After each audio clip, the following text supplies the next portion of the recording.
Entenda uma coisa, existem vilões que nasceram maus, existem vilões que escolheram o caminho da escuridão, mas existem vilões que apenas olharam para algo que jamais deveria ter sido visto. E eu estou falando de um mal que nasceu vindo de um horror muito maior. E o nome do personagem que presencia todo esse horror é Shinobu Sensui. Antes de ser um cara mau e perverso, Sensui era um grande herói. Ele era até mesmo um dos melhores detetives do mundo espiritual e ele defendia os inocentes. E o que muitas pessoas não entendem é que antes de ser um grande herói, lá no início, Yusuke ele era apenas um jovem impulsivo e Sensui ele já era disciplinado. Porque enquanto Yusuke ele aprendia errando, Sensui ele já seguia um código moral inabalável. Urameshi teve que ser moldado, Sensui ele já era um prodígio desde criança. E a grande questão é que para ele o mundo era simples, humanos eram bons e demônios eles eram maus. E o seu dever também era simples, eliminar o mal. A visão que ele tinha ali era praticamente uma visão infantil e também meio que uma visão pura do mundo. Só que tudo isso muda quando ele encontra algo chamado Capítulo Negro. Uma fita proibida, uma gravação que jamais deveria existir. Meus queridos, isso não era um filme, não era uma lenda.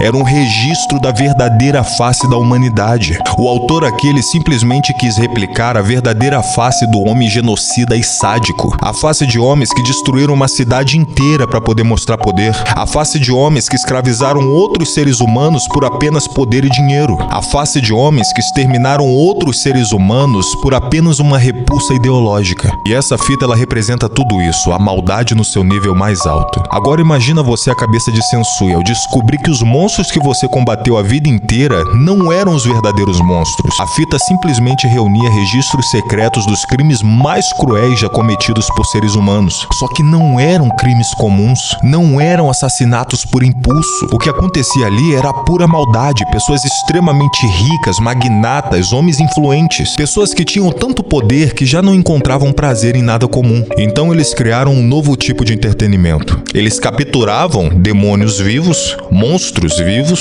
criaturas que eram conscientes, seres capazes de sentir medo, dor, desespero. E então eles começavam um espetáculo macabro, onde os demônios eles eram torturados, esquartejados, humilhados, queimados, mutilados. E o mais assustador é que tudo isso acontecia enquanto a plateia que estava assistindo ficava rindo e até mesmo aplaudindo esse show de horror e sanguinário, como se aquilo fosse apenas mais um show. Era um banquete do mal que não se pode imaginar que exista.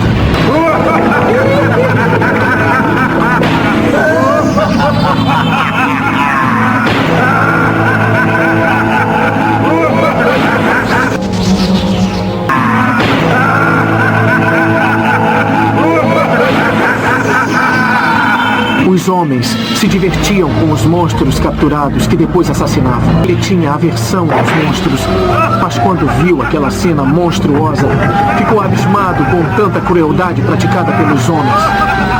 E a grande ironia aqui é que durante toda a sua vida, Sensui acreditou que os demônios, os monstros, eles eram criaturas perversas. Mas naquela gravação, os seres humanos, eles eram muito piores. Naquele lugar infernal não havia honra, não havia justiça e não havia necessidade, apenas obscenidade. Um bando de adoradores do obsceno. Ali era o sofrimento pelo prazer de causar sofrimento. Aquilo ali não era apenas uma fita, aquilo ali era um registro que a crueldade humana, ela podia ultrapassar qualquer limite imaginável. Aquilo ali, meus amigos, era o inferno, mas um inferno criado pelas próprias pessoas, sem demônios, apenas seres humanos mostrando quem eles realmente eram. O horror que Shinobu Sensui presenciou ali foi tão avassalador que a sua alma ela se fragmenta. A alma dele fica em pedaços e cada um desses pedaços se transforma em uma personalidade diferente. Agora imagina você, uma pessoa vivendo com 7 personalidades diferentes criadas por um trauma. Depois do ocorrido, ele simplesmente morre por dentro. Seu corpo continuou vivo, mas o homem justo, ele simplesmente desapareceu. Ele entra num estado que a sua mente, ela simplesmente não conseguiu aceitar aquela realidade. Ali todo o seu sistema de crença, ele entrou em colapso. Veja bem, durante anos ele havia exterminado demônios acreditando proteger a humanidade. E agora ele descobria que talvez ele estivesse protegendo justamente os verdadeiros monstros. E o motivo da sua mente criar essas novas personalidades foi para poder suportar a dor que ele sozinho nunca conseguiria carregar. Cada uma dessas personalidades, elas representavam uma uma parte diferente da sua psique. Era como se cada emoção tivesse criado um novo indivíduo. O horror criou uma, o medo criou outra, a indignação criou uma outra. Cada sentimento terrível que ele sentiu naquele dia criou uma personalidade diferente.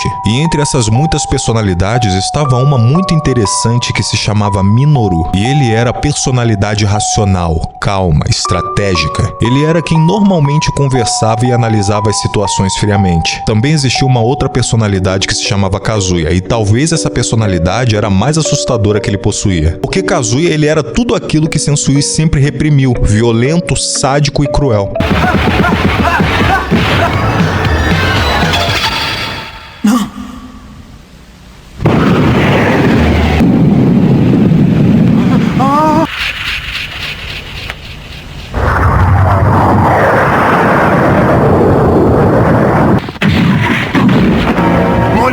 Sem vergonha!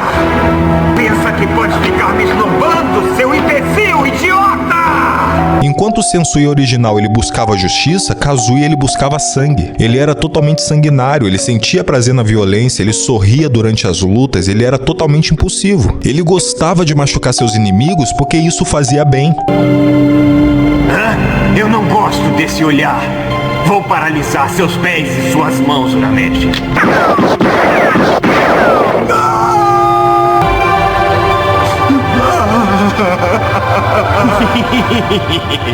Eu gosto muito desse choro, Urameshi.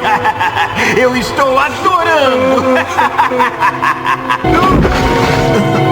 Que maravilha, que choro mais agradável.